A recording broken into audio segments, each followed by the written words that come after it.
C'est ton 4e doublé de la saison, c'est ça? C'est bien ça? Ton Je 4e sais pas. doublé. Oui, je pense que c'est ton 4e doublé de la saison. C'est quand même, enfin, marquer des buts et marquer dans un match comme ça, c'est toujours, ça fait toujours baume au cœur, même si vous n'avez pas gagné à la fin. Voilà, enfin, c'est très bien l'importance de ce match en Grèce. C'est le match le plus grand derby de Grèce, c'est le match le plus suivant de Grèce, c'est le match de l'année. Ça va être marqué dans ce genre de rencontre. C'est toujours un plus, même si au final il n'y a pas la victoire, ça reste un plaisir, mais avec une grosse frustration. Qu'est-ce qui a fait que vous ne gagnez pas hier, justement? Bon, déjà, vous étiez mené au score, vous avez réussi à en revenir, mais qu'est-ce qui a fait que vous ne gagnez pas hier? Qu'est-ce qui a fait cette différence? Non, je pense que pour nous, il était primordial de pouvoir gagner pour montrer notre supériorité dans le championnat. C'est un rival direct. C'est un rival aussi au niveau de la popularité. Donc c'était un match de tout. Donc dans notre tête, on était parti pour aller gagner et conquérir une victoire sur leur terrain. Maintenant, voilà, on a joué sur une pelouse aussi qui était un petit peu grasse, un petit peu boueuse, difficile de pratiquer un beau football. Et voilà quoi, on a eu les opportunités pour marquer, pour tuer le match, on n'a pas tué le match. Ils ont bien répondu, ils ont bien réagi, ils ont fait même une deuxième très bonne mi-temps et on a logiquement à 2-2. Et puis après le match c'était un peu comme ça. Bon, Rafik, là, enfin, ça fait un moment, ça fait un peu plus d'un mois que tu étais blessé. Tu as pris ton temps pour te soigner. D'ailleurs, tu as demandé autorisation au coach pour te dispenser du match contre la Bosnie. On peut dire que là, c'est bon, cette blessure est définitivement guérie? Ouais, non, bon, voilà, c'est une blessure qui m'a gêné, je crois que c'était un moment assez délicat parce que c'était entre deux Ligues des Champions, entre deux matchs de Ligue des Champions et en même temps avec une période internationale. Donc on va dire que c'est une blessure qui est vraiment arrivée au mauvais moment. Ouais. Et c'est vrai qu'elle m'a vraiment dérangé. Maintenant, j'ai vu l'état du 5 juillet, je dis que bon, j'ai rien perdu. Ouais. Mais c'est vrai que c'était une frustration de ne pas pouvoir répondre à ma convocation. C'est toujours le genou, c'est ça? Enfin, c'était toujours le genou. Ah ouais, c'était ça. En fait, par rapport à ça, justement, l'entraîneur national, lors d'une conférence de presse récemment, juste avant la Bosnie, en parlant de cette blessure, il a dit peut-être qu'il aurait mieux fallu se faire opérer en l'été dernier et à soigner de façon définitive, non? Non, j'en ai parlé avec lui après, il pensait que c'était la blessure que j'avais eue auparavant, ça n'a rien à voir, c'était un étirement sur le genou. Ah, d'accord. Là, c'était un étirement du ligament, donc ça n'a rien à voir, c'est une blessure qui est complètement différente. Et voilà, quoi. D'accord. Donc, en fait, ce que je voulais dire, c'est que maintenant, à ce moment-là, tu as vraiment pris le temps pour te soigner, parce qu'on a vu que tu voulais prendre aucun risque, malgré les matchs de Ligue de Champions et tout. Tu as pris tout ton temps pour te soigner, c'est bien. Contrairement à... Non, même par rapport au club, quoi. J'ai pas pris mon temps, c'est que si j'ai pas pu jouer, c'était... Vraiment, il y avait une gêne, et en même temps, le club, il ne voulait pas prendre de risques. Voilà, c'est ça. Voilà. Et j'ai commencé à rejouer avec mon match je suis rentré en jeu. C'était qui...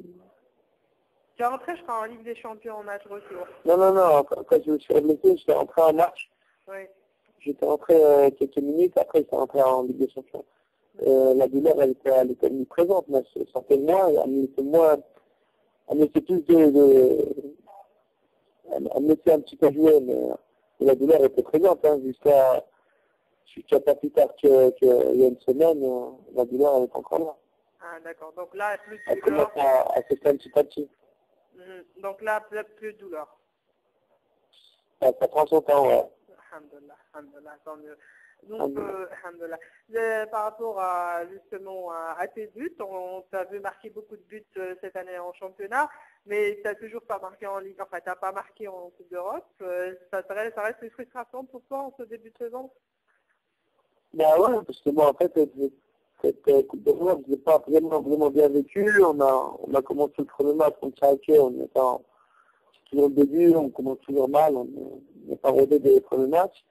Et au moment où la machine, justement, elle commence à se lancer, avec l'équipe, elle commence à être rodée, à avoir ses automatismes et tout ça, ben, je me suis blessé à ce moment-là. Donc, j'ai pas pu vraiment profiter pleinement de cette période Coupe d'Europe, surtout que c'est le dernier match, on a une belle petite opportunité de pouvoir marquer. Mais comme je dis souvent, c'est vrai que marquer, c'est vrai que c'est bien, c'est beau, mais je me tourne toujours vers le collectif. Je suis quelqu'un qui se tourne beaucoup vers le collectif, qui aime bien donner, bouger, créer du jeu. C'est aussi une de mes qualités et que j'aime bien. Je prends du plaisir aussi à voir les autres marqués, à pouvoir faire profiter mon équipe de mes déplacements, que je puisse garder le ballon haut, que je puisse être tranchant. Voilà, c'est ça. Être attaquant aujourd'hui.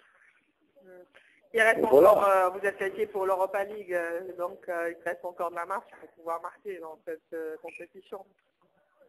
Non, mais je suis sûr que je marquerai, ça c'est pas un vrai souci, j'aurais pu me marquer bien avant. Mais comme j'ai dit, voilà, avec les différentes blessures que j'ai eues et le temps de jeu que j'ai eu en Ligue des Champions, voilà, j'aurais pu marquer un petit but, c'est vrai, mais on va dire que je suis pas frustré pour ça. Je pense que on aurait pu, j'aurais l'opportunité de marquer. Et si je ne marque pas, c'est l'essentiel que l'équipe puisse pratiquer du bon football et que je puisse apporter à l'équipe un plus. Exactement.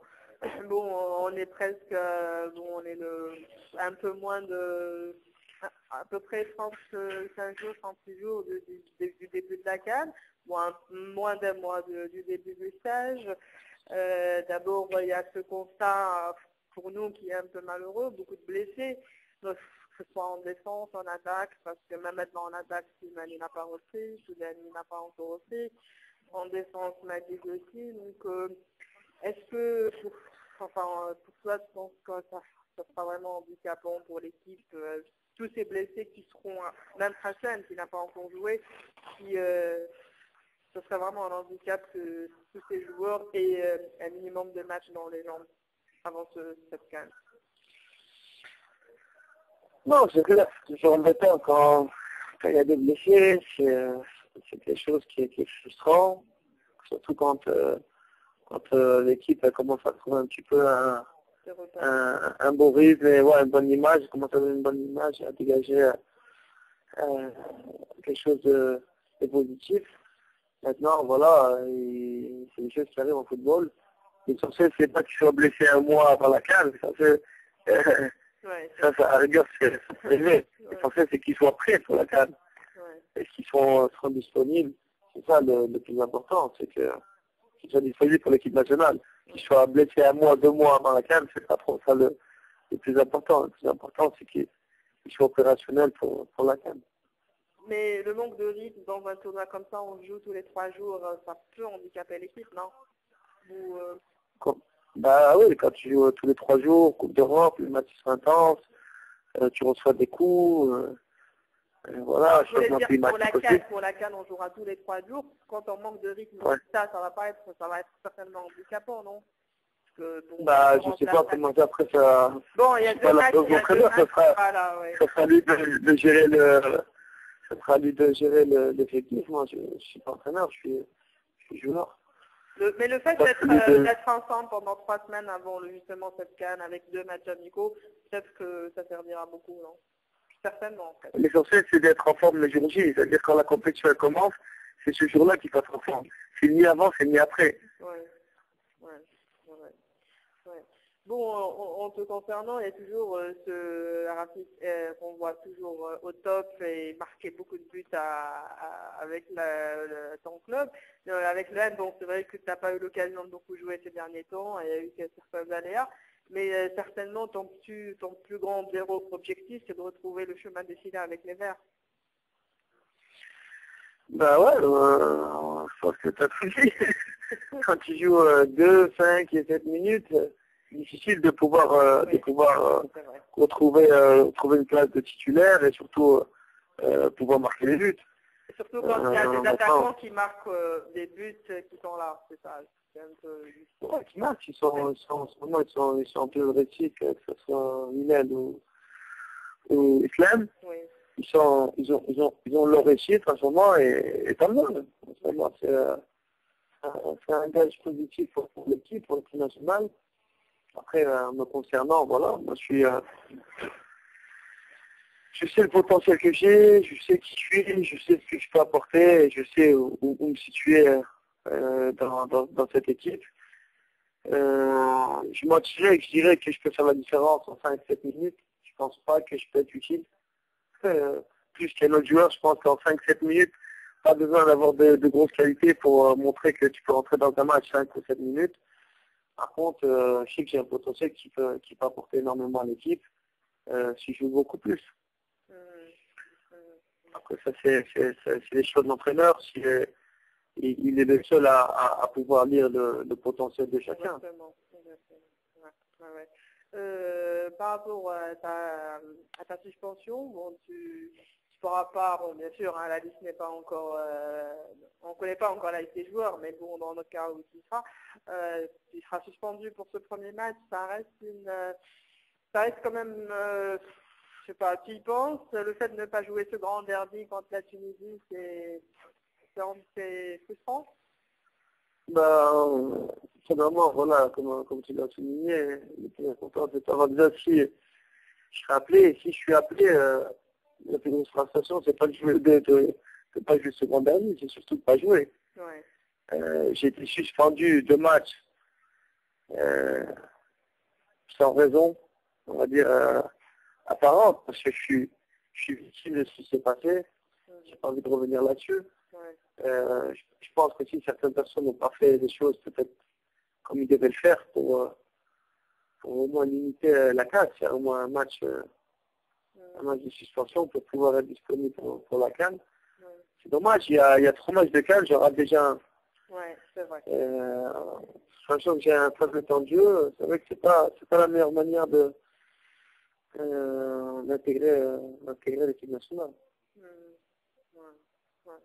Bon, sinon, par rapport, tu n'es pas encore exprimé sur la qualité de ce groupe. Franchement, Tunisie, Côte d'Ivoire, Togo, toi, tu connais un peu, ça fait longtemps que tu es en équipe nationale, tu connais un petit peu l'Afrique. Je pense vraiment que ça va être difficile pour la gérer comme pour toutes les autres équipes. C'est un groupe assez relevé, en fait. C'est le meilleur de tous les groupes. Ouais, je pense que c'est le ou un des deux plus de cette CAN. Maintenant, j'ai dit tant mieux pour nous. Je pense que c'est un honneur de pouvoir être dans ce groupe-là, parce que ça nous met directement dans la compétition, ça nous fait jouer contre des équipes fortes, ça nous situe aussi par rapport à notre niveau. Je pense que c'est une très bonne référence, c'est un groupe très costaud avec des équipes très fortes. Je pense pas qu'il y ait d'équipe faible dans le groupe, et ce sera un groupe très disputé. Les chances des Verts, à ton avis? Je mentirais que je dirais qu'on ne puisse pas passer ce groupe-là. Je le pense et je sais qu'on en est capable. Maintenant, on est en football, on sait comment ça se passe. L'expérience va jouer aussi. Je pense qu'il faudra savoir gérer ces matchs et l'équipe pour pouvoir avoir sur chaque match la forme optimale. Bon, il y a un autre joueur algérien, et Jamel, la dernière fois, il m'a dit que tu l'as beaucoup aidé. Et hier encore, on l'a vu faire un grand match. Il dit que tu l'as beaucoup aidé au même titre que le président du club. C'est vraiment des grandes révélations du championnat grec cette saison. C'est une révélation pour les gens qui ne connaissent pas. Ouais. Pour moi, c'est pas une révélation. Dès lors où où j'ai appris à le connaître et je l'ai vu jouer avec l'équipe nationale. C'est un joueur qui était très talent. Aujourd'hui, c'est quelqu'un qui n'a pas été compris dans le monde du football. Et aujourd'hui, il a trouvé un petit peu ce qu'il recherchait en termes d'affinité envers son club. Et les gens, ils lui rendent bien. Djamel, c'est un joueur qui a porté énormément à l'Olympiakos. C'est un joueur qui a grandi avec l'Olympiakos. C'est un joueur qui continue à grandir. C'est un joueur qui a un avenir dans le football. C'est un joueur qui peut apporter à n'importe quelle équipe dans lequel il peut évoluer, c'est-à-dire à l'Olympiakos et l'équipe d'Algérie. C'est juste une dernière question. Toi, tu as raté la CAN de peu en 2010 parce que tu as eu un contretemps, enfin des soucis avec le club qui ont fait que tu jouais pas. Et tout. Non, c'est juste. Ouais. Ton plus grand objectif, c'est de jouer cette CAN, justement. C'est tout, c'est ce que je voulais dire. C'est tout. Ben, honnêtement, étant donné que j'ai discuté toutes les compétitions que je peux discuter en termes club, c'est la seule qui manque. Exactement. Maintenant, ça ne dépend pas de toi, voilà, ça ne dépend pas de toi. La discuter, ouais, j'ai envie de la discuter, mais c'est surtout que j'ai envie de la jouer. C'est-à-dire j'ai envie vraiment d'être un élément quelqu'un, pas juste la discuter et dire ouais, j'étais là-bas et j'ai fait le voyage. Ouais. J'ai vraiment envie d'inscrire mon nom dans l'histoire. D'accord. Voilà. Ah bah très bien. Enfin, le nom de la D'accord.